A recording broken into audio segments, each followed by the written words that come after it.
These images were taken over a volcanic crater deep in the Azores archipelago, a cluster of 9 volcanic islands, 1,500 kilometers off the coast of mainland Portugal.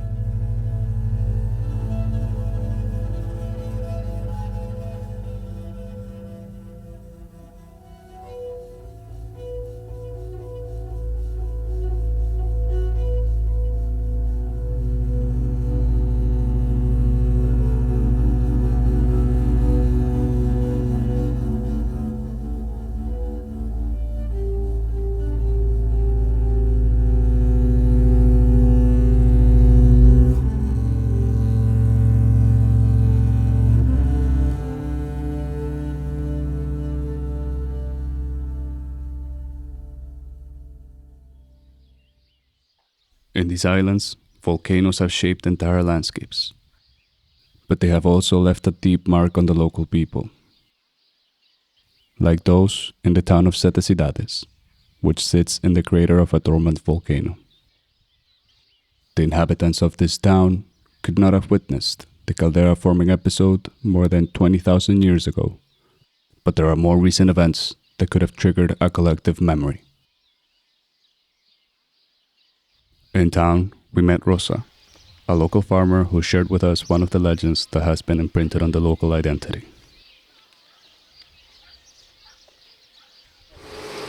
Vivimos nesta curva que aqui, portanto, não tem assim nada de especial. Tinha as nossas lindas lagoas, que é a principal de tudo, eram as nossas lindas lagoas, que é uma verde e azul. Conta a história que a lagoa verde veio dos olhos da princesa. Que a princesa chorou muito, que era a filha de um rei. Chorou muito que, por isso ali em cima é a vista do rei. E de tanto ela chorar, formou as lagoas, que conta a lenda, namorados, porque era o príncipe e a princesa. E diz que isso veio tudo devido às lagoas, mas diz que o rei tinha prometido que a filha nunca mais saía de casa. Que a filha não ia sair de casa por causa do príncipe. E ela tanto que chorou, diz que ela tanto chorou, que o pai acabou por deixar, por isso que a vista do rei me fez dos sapatos e eu tive de choro dela.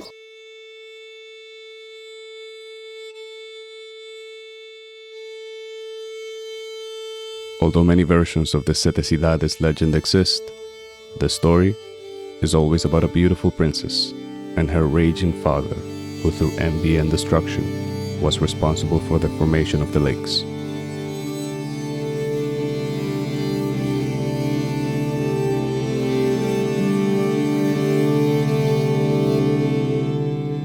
These islands for long have been the subject of myth and legend. It has been traditionally believed that the Portuguese were the first to discover the islands in the 15th century. But before then, wonderful seafaring tales were told about a set of forgotten isles in the middle of the Atlantic. From the Fortunate Islands to the island of Antilia, and most notably, Plato's mythical Atlantis. To this day, we hear the echoes of these fantastical stories.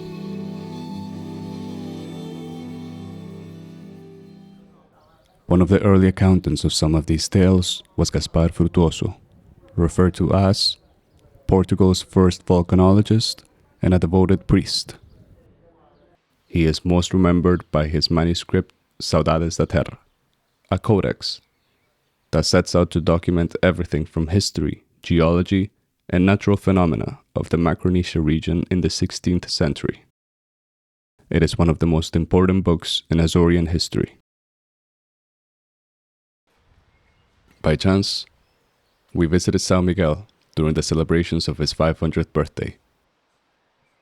We were invited to the Carlos Machado Museum, where his work as a naturalist and geologist was being exhibited. Here, we met João Constâncio, a biologist and the museum director, who shared with us his extensive knowledge of the Micronesian region's natural history.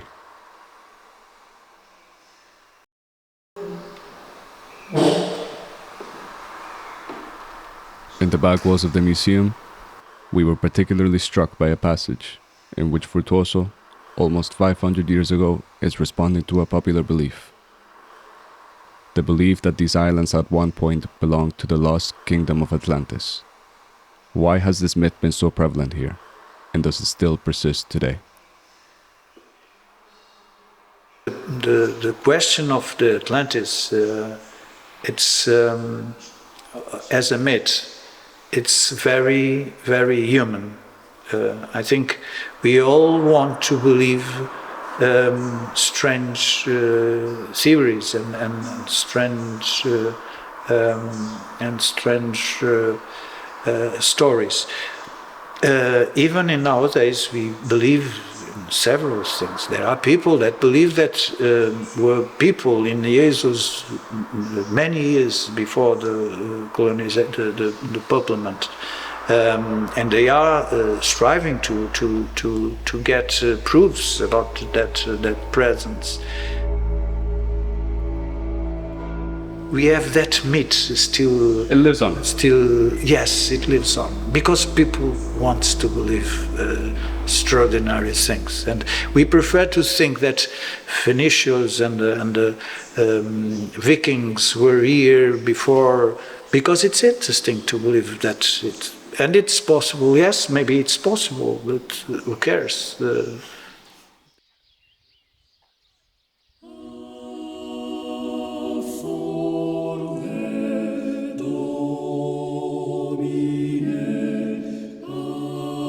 In these islands, the line between the absolute and the sublime is often blurred. Could there be any other traces of a forgotten past other than these oral traditions? We like to thread this line and wonder, who were they and what were their dreams?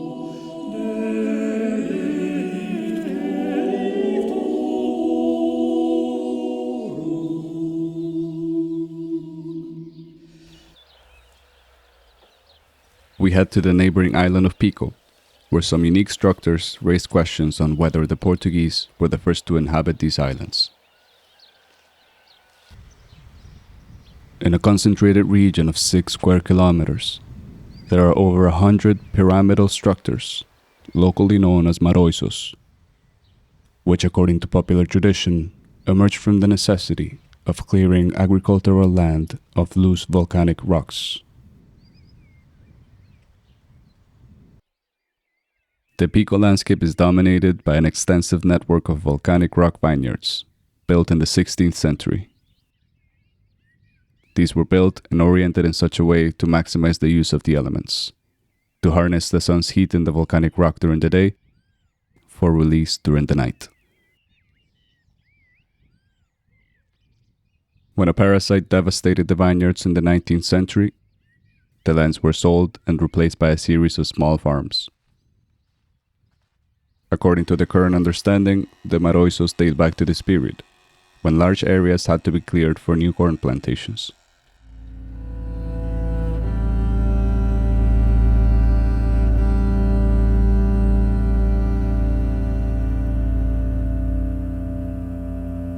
But it is important to note that not all in the scientific community are satisfied with such explanations. After all, these architectural oddities cannot be observed anywhere else in Portugal.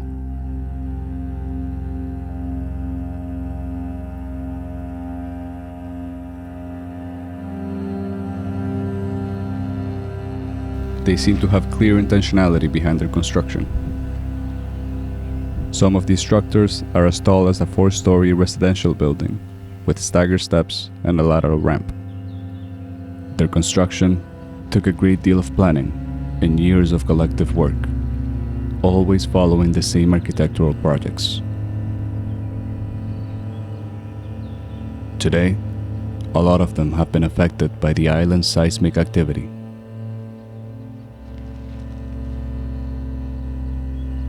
Some of the maroisos even have internal chambers. In these images, a small chamber can be observed. We wonder if it could have any practical agricultural purpose.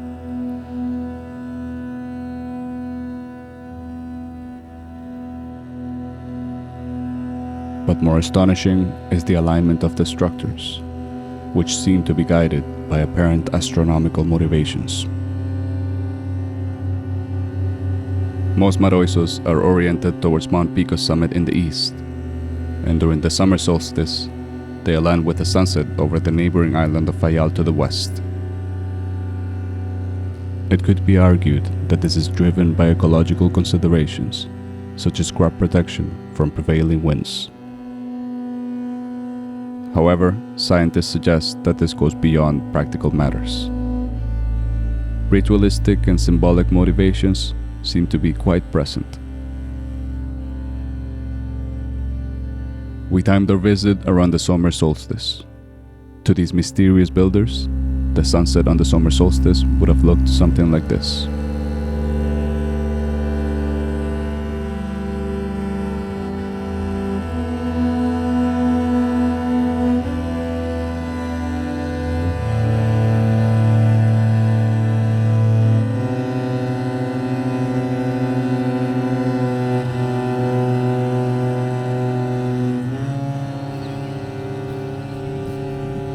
We have to admit that the longer we spent walking around the sites, the more we questioned whether these structures could really be pyramids.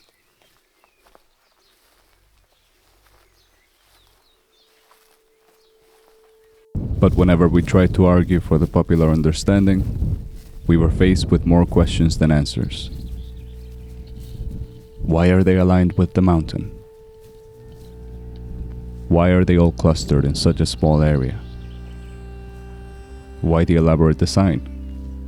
Why are they the only ones?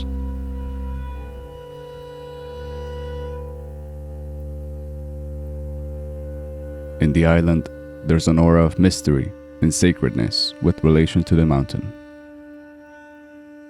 Whoever lived here might have experienced similar feelings. So maybe this mountain for them not only represented a landmark, but it represented something deeper. Maybe it was central to their stories and mythologies.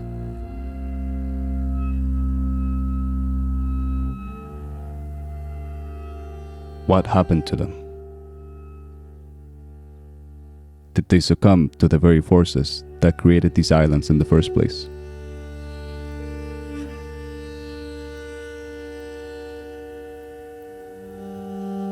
In 1957, a submarine volcano erupted off the coast of the neighboring island of Fayal.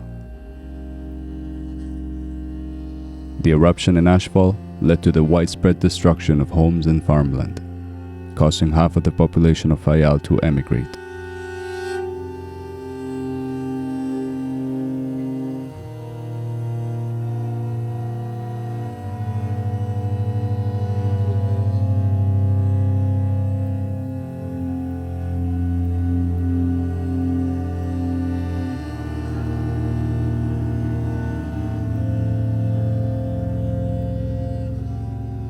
For now, the enigmatic nature of these structures remains, and unraveling their origins will require further archaeological exploration.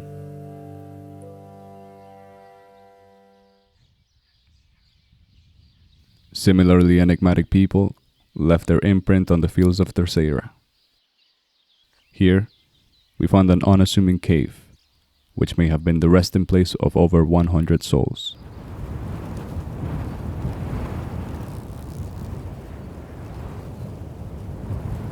The stillness reflects the state of the cave, frozen in time.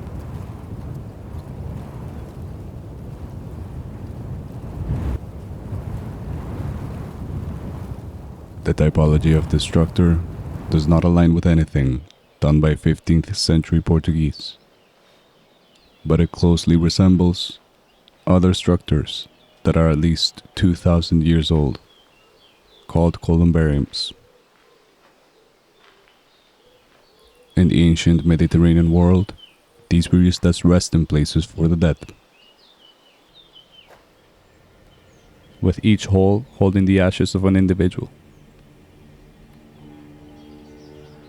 In the cave floor, there is a basin that is connected to the outside by a duct.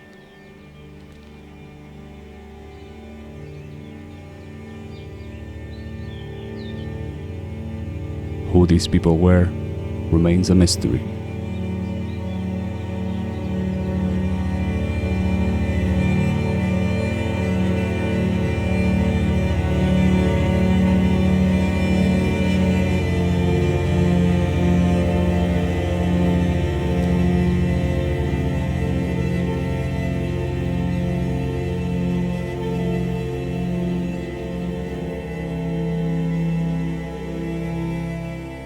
Our quest continues on the other side of the island, at the edges of Mount Brazil, which has been a military base since the 16th century.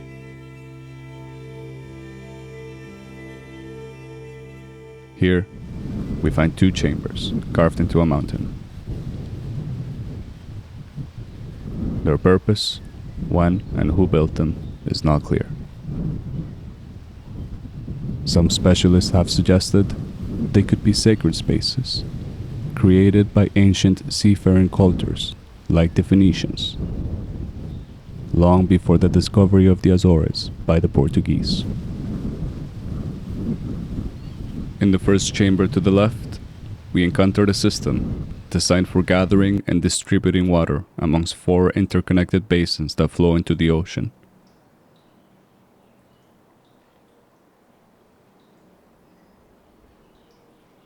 The strongest hint of something spiritual happening here is the apparent sun-related symbolism. The basins are lit by the sun at different times of the year, especially during the summer and winter solstices. We visited around this time and witnessed this event firsthand. In the second chamber to the right, we encounter a water temple of sorts, surrounded by a channel which collects the water and flows it to a permeable tank.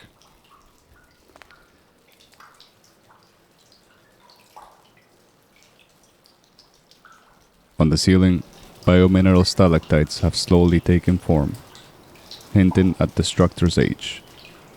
Comparative dating suggests the flooded cave goes back at least 2 millennia. Reports, including those from the military, suggest that people often bathed in the tank due to the water's acclaimed healing properties.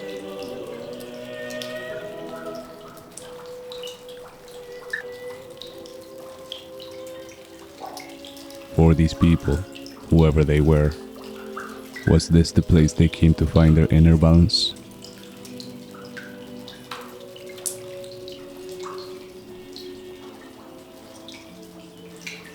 As we saw the sun go down from the caves, we realized that in the absence of any written sources or archaeological evidence that could explain this, all we have left is to try to understand this perhaps as they did, as a sacred space, as a symbol that conveys its message, even if it's no longer consciously understood in every part.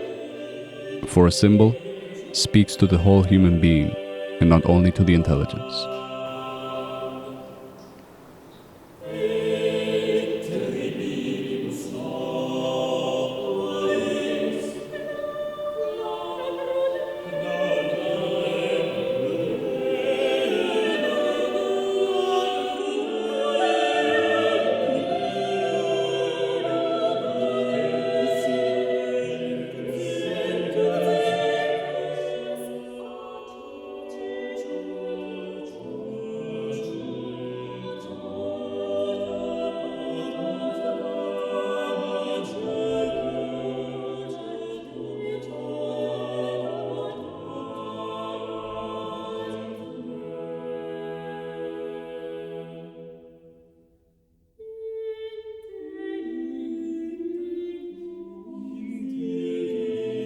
Human likes stories.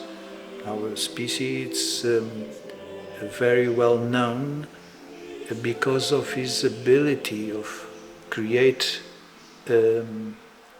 realities beyond the reality, or the imagination, imagining stories.